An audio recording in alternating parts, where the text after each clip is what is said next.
चलो ना मम्मा, चलो ना। अरे बात क्या है पहले बताओ तो। अरे चलो तो सही। मम्मा आप बैठो यहाँ पे। लेकिन क्यों? हाँ।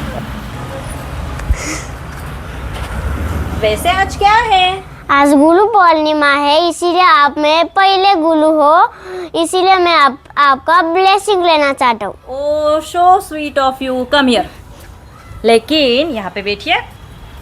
लेकिन आपको पता है कि गुरु पूर्णिमा हम का सेलिब्रेट करने के लिए हमें कहाँ से प्रेरणा आती है, ये आपको पता है? मुझे थोड़ा सा पता है, पर आप अगर मुझे डिटेल में बताओगे तो फिर अच्छा लगेगा।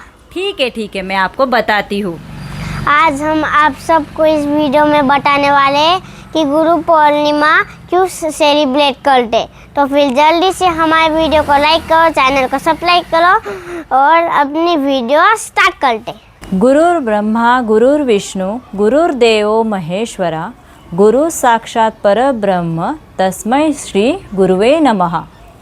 गुरु ब्रह्म है, गुरु विष्णु है, गुरु महेश्वर है, गुरु ही साक्षात परब्रह्म है, उन गुरु को मेरा प्रणाम। हम दक्षिणायन की अवधि में प्रवेश कर चुके हैं।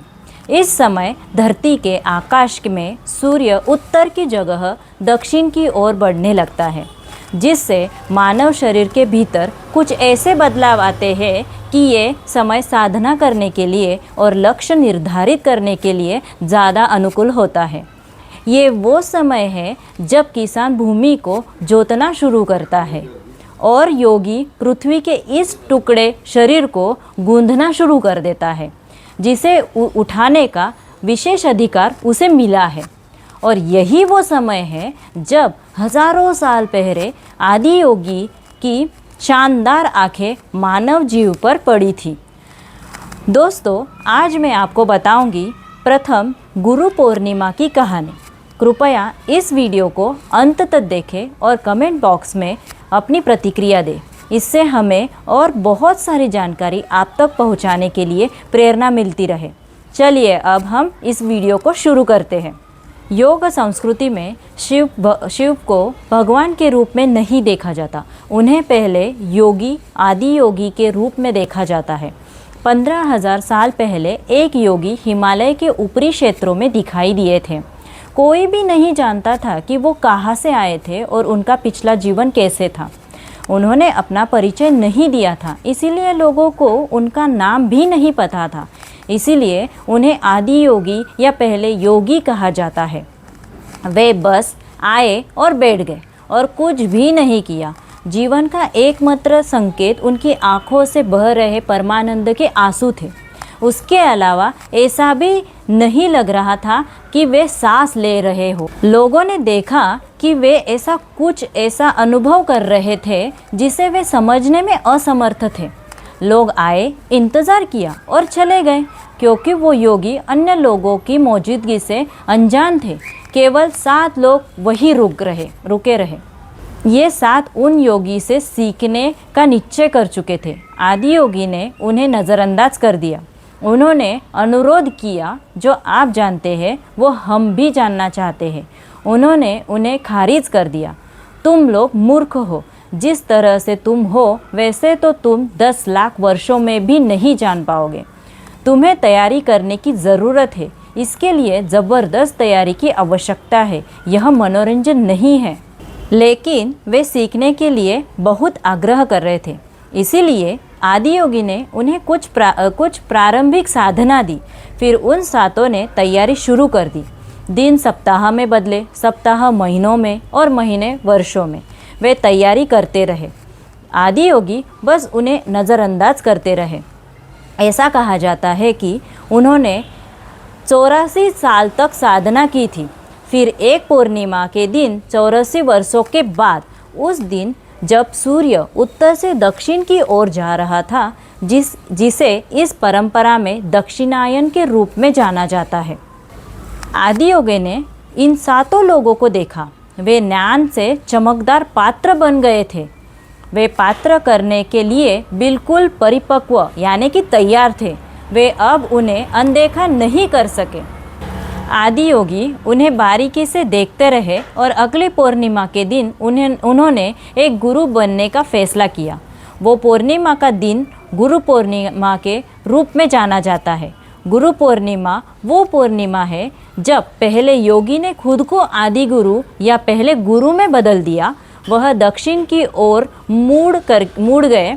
यही कारण है कि वे दक्षिणामूर्ति के रूप में भी जाने जाते हैं और 7 शिष्यों को योग विज्ञान देना शुरू किया। इस प्रकार दक्षिणायन की पहली पूर्णिमा गुरु पूर्णिमा कहलाती है। इस दिन पहले गुरु प्रकट हुए थे। वेद, उपनिषद और पुराणों का प्रणयन करने वाले वेद व्यास जी को समस्त मानव जाति का गुरु माना जाता है। महर्षि वेद व्यास का जन्म आषाढ़ पूर्णिमा को लगभग 3000 ईस्वी सन पूर्व में हुआ था। उनके सम्मान में ही हर वर्ष आषाढ़ शुक्ल पूर्णिमा को गुरु पूर्णिमा मनाया जाता है। वे पाराशर ऋषि और सत्यवती के पुत्र थे। उनका प्रारंभिक नाम कृष्णद्वैपायन था। इन्होंने वेदों का संपादन किया था, इस कारण इन्हें वेद व्यास कहा जाता है। वेद व्यास जी ने महाभारत, श्रीमद् भगवद गीता कथा के साथ ही सभी पुराणों की रचना की थी। कई ऋषि मुनि इनके शिष्य थे। शुकदेव वेद व्यास के पुत्र थे। इन्होंने राजा परीक्षित को पहली बार भागवत कथा सुनाई थी।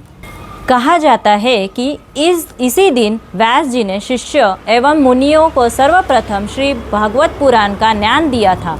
अतः यह शुभ दिन व्यास पूर्णिमा के नाम से जाना जाता है। बृहस्पति सभी देवताओं के गुरु है।